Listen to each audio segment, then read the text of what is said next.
ఇంటి కోడలు గర్భవతి అయితే ఆమెకు మెల్లమెల్లగా ఇంటి పనులు తగ్గిపోతాయి. నెలలు నిండుతున్న కొద్దీ అత్తగారు కోడలు చేసే పనులను తగ్గిస్తుంది. నెలలు నిండితే ఆమెతో పనులేమీ చేయించక అన్నీ తానే చూసుకుంటుంది. గర్భస్థ శిశువుకు ఎలాంటి హాని వాటిల్లకుండా సుఖప్రసవం అయ్యేట్లు అత్తగారు చూసుకుంటుంది. మీరు చేసే కర్మలు మీకే మేలు కలిగిస్తాయి. నిష్కామ భావనతో కర్మలు ఆచరిస్తే చిత్తశుద్ధి కలుగుతుంది. భగవంతుడి పట్ల ప్రేమ జనిస్తుంది. భగవంతుడిని ప్రేమించగలిగితే ఆయన్ను పొందగలవు. మానవుడు ఏనాటికి లోకహితం చెయ్యలేడు. ఆయనే అన్నీ చేస్తున్నాడు. ఎవడు సూర్యచంద్రాదులను సృజించాడో, తల్లిదండ్రులను సృష్టించి వారిలో వాత్సల్య భావం నింపాడో, మహాత్ముల హృదయాల్లో దయ, సాధుభక్తుల హృదయసీమల్లో భక్తిని ప్రసాదించాడో ఆ భగవంతుడే లోకహితాన్ని వనగూర్చుతున్నాడు. కోరికలు లేక కామరహితుడై కర్మలు చేసే వ్యక్తి తనకే మేలు చేసుకుంటున్నాడు. నిష్కామ కర్మ ఉద్దేశం భగవత్ సాక్షాత్కారం. మీ లోపల మేలిమి బంగారం ఉంది. మీకు ఇంకా దాని జాడ తెలియలేదు. కాస్త మట్టితో కప్పబడి ఉంది. ఒకసారి దాని జాడ తెలుసుకుంటే ఇతర పనులన్నీ తగ్గిపోతాయి. ఇంటి కోడలికి బిడ్డ పుడితే ఆ బిడ్డ సంరక్షణాభారం తప్ప ఇతరమైన ఇంటి పనులు ఆమె చేత అత్తగారు చేయించదు. అందరూ నవ్వారు. ఇంకా ముందుకు పో. కట్టెలు కొట్టేవాడు అడవిలోనికి కట్టెలు కొట్టుకోవడానికి వెళ్ళాడు. అక్కడొక బ్రహ్మచారి కనిపించి అతడితో ఇంకా ముందుకు పో అని చెప్పి వెళ్ళిపోయాడు. అలాగే అతడు ఇంకా ముందుకు వెళ్ళి చూస్తే అతడికి మంచి గంధం చెట్లు దొరికాయి. ఇది జరిగిన కొన్ని రోజులకు అతడు ఇలా ఆలోచించాడు. ఆ బ్రహ్మచారి నన్ను ఇంకా ముందుకు పో అని చెప్పాడే కానీ గంధం చెట్ల వరకే వెళ్ళమనలేదు కదా. ఇలా యోచించి అతడు ఇంకా ముందుకు పోగా పోగా అతడికి వెండిగని కనిపించింది. అదే రీతిలో కొన్ని రోజుల తర్వాత మరింత ముందుకు వెళ్ళి చూస్తే బంగారు గని, ఆ పైన వజ్ర వైడూర్యాలు కనపడ్డాయి. వాటినన్నింటినీ పొంది అతడు అపర కుబేరుడు అయ్యాడు. నిష్కామ కర్మ ఆచరించగలిగితే భగవంతుడి పట్ల ప్రేమ ఉదయిస్తుంది. క్రమేణా ఆయన కృపతో ఆయన్ను పొందవచ్చు. భగవంతుడితో మాట్లాడవచ్చు కూడా. ఈ మాటలు విని అంతా స్తబ్దులైనారు. సప్తమ పరిచ్ఛేదం. శ్రీరామకృష్ణులు అహేతుక కృపా సింధువు. అక్కడ ఉన్న వారంతా స్తబ్దులై నిశ్చేష్టులై ఈ అమృతవాక్కులను వింటున్నారు. సాక్షాత్తు సరస్వతీదేవి శ్రీరామకృష్ణుల నాలుక మీద కూర్చొని విద్యాసాగర్ని వంకగా గైకొని లోక కళ్యాణార్థం ఈ మాటలు పలుకుతోందా అన్నట్లుగా ఉంది. ఇలా సంభాషణ రాత్రి 9 గంటల దాకా సాగింది. ఇక శ్రీరామకృష్ణులు బయలుదేరనున్నారు. శ్రీరామకృష్ణులు నవ్వుతూ విద్యాసాగర్తో, మీతో మాట్లాడినవన్నీ నిజానికి చెప్పి ఉండకూడదు. అవి మీకు తెలిసిన విషయాలే కదా, కానీ అవన్నీ జ్ఞాపకంలో లేవు అంతే. అందరూ నవ్వారు. వరుణుడి ఖజానాలో లెక్కలేనన్ని రత్నరాశులు ఉన్నాయి, కానీ అతడికి వాటి ఎరుక లేదు. విద్యాసాగర్ నవ్వుతూ, మీరు ఎలా అంటే అలాగే.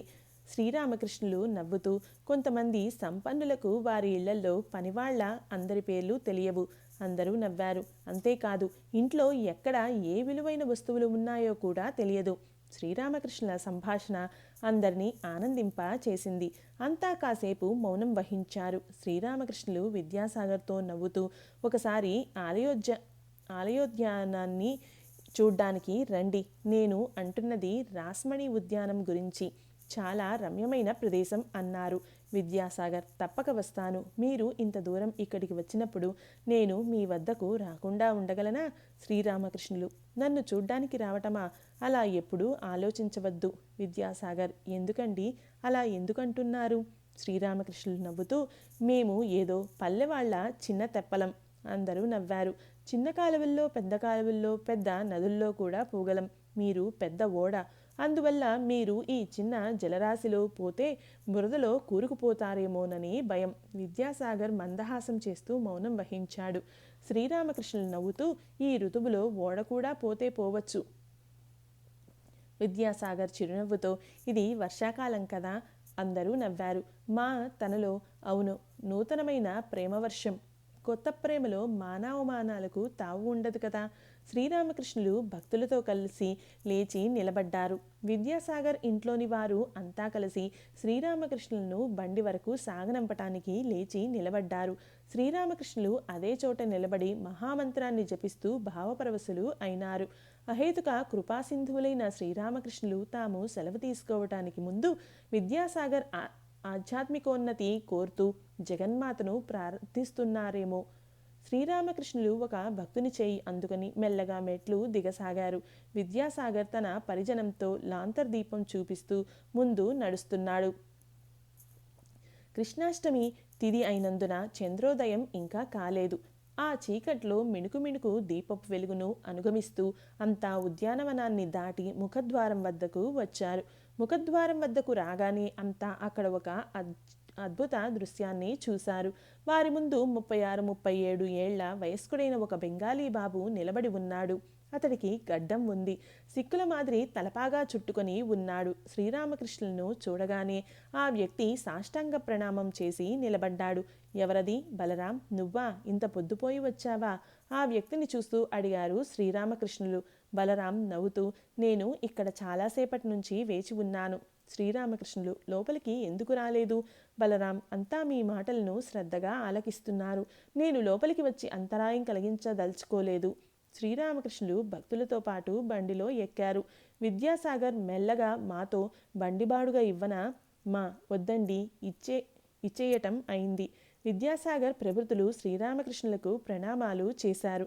బండి దక్షిణేశ్వర కాళికాలయం వైపుగా బయలుదేరింది.